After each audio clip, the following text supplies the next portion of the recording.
So at the launch event, Nvidia made huge claims that the new RTX 5070 is going to be as powerful as the RTX 4090. RTX 5070, 4090 performance at 549. So obviously we had to test out their claims, and therefore we have the Asus TUF Gaming RTX 5070 overclocked edition just to test that out. And here's a bit of a spoiler alert. It's really not even close to what Nvidia is claiming it to be. And to know more about that, watch this video till the end. This is a detailed review of the RTX 5070. If you're here for the first time, I'm Ershad. This is Trakin Tech English, your destination for detailed, incisive gadget reviews.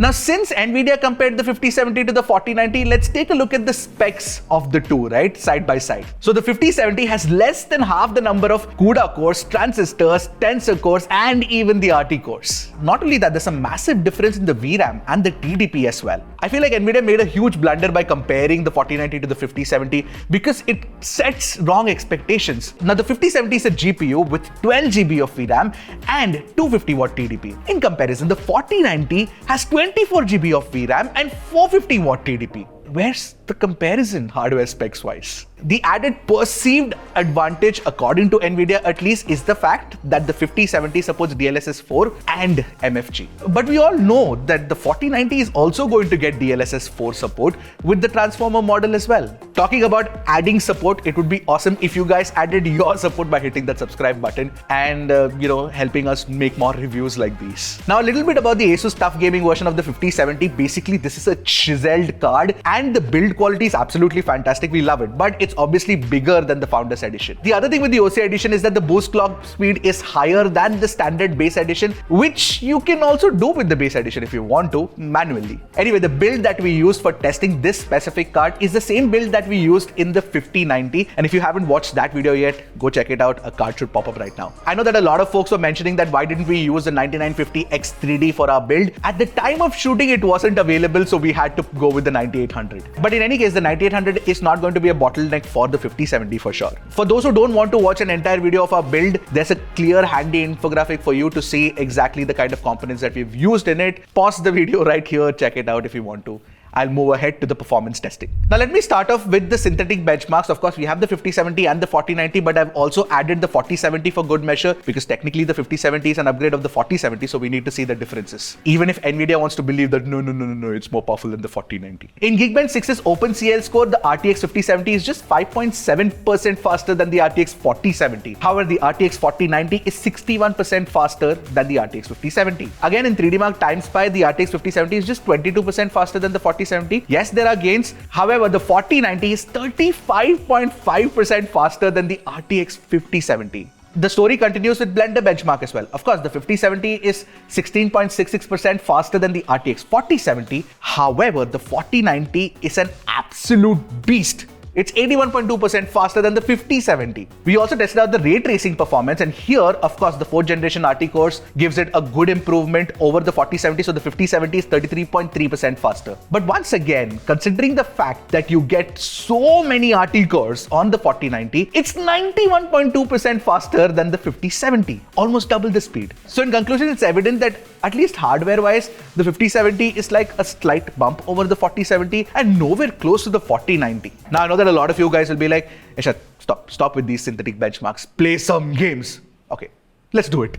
Now, before I start talking about the gaming benchmarks, we have the 5070 and the 4090, of course, but we also have added 3 more cards. We have the 4070, 4070 Super, and the 7800 XT for good measure. So we tested out 5 games, basically God of War Ragnarok, Marvel Rivals, Alan Wake 2, Cyberpunk, and Hogwarts Legacy. For the first test, we wanted to see the rasterized performance, so we ran the tests at 2K and 4K without any upscaling or frame gen or RT. In Marvel Rivals at 2K resolution, the 4090 is 43.3% faster than the 5070, and this gap even widens in 4K, where the RTX 4090 is 69% faster than the RTX 5070. In Cyberpunk at 1440p, the RTX 4090 is 58.5% faster, and when we played it at 4K, it's 56% faster. In Hogwarts Legacy at 1440p, it's about 44% gap, and in 4K, it's about 69% gap. That said, when you look at the God of War Ragnarok performances, then the gap starts shrinking, because at 1440p, the 4090 is about 25.6% faster, and at 4K, it's 44.7% faster. But we noticed something very interesting.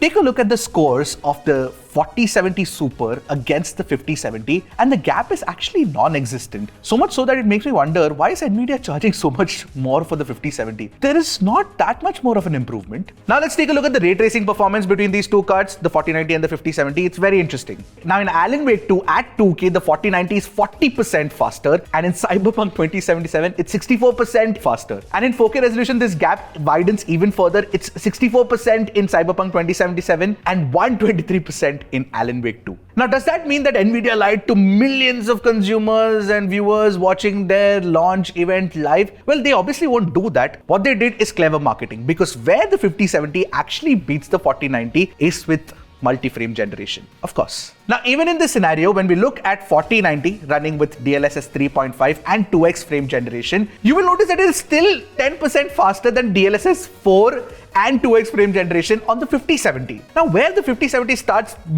bringing out crazy numbers is when you do 3x and 4x upscaling. And this starts boosting your FPS to unimaginable numbers. And this is what Nvidia keeps tooting its horns about, that you're getting 300 FPS, 400 FPS, all of those numbers, right? But the problem with doing 3x and 4x is that we started seeing artifacting, we started seeing screen tearing. So there were issues like these that kept cropping up, and that is something that we noticed with the 5090 review as well. That is also happening with the 5070. But the one good thing is, if you're a 4090 owner or any 40 series card owner, then you're definitely going to get DLSS 4 with the transformer model, but you won't get the 3x and the 4x frame generation. Honestly, at 2x, the quality will be improved over DLSS 3.5. And 2x is where we will stop playing the games, and because at 3x and 4x, it starts looking kind of bad. We're not really fans of it. But if FPS is all you crave for, and if you are all for that AI upscaling, then the 5070 would make sense for you. That's our sort of convoluted conclusion. But even then, I feel like Nvidia did oversell the 5070 a little too much. And the problem with the 5070 right now, not just with the Asus one, but anybody that makes a 5070 right now, is that the value for money factor is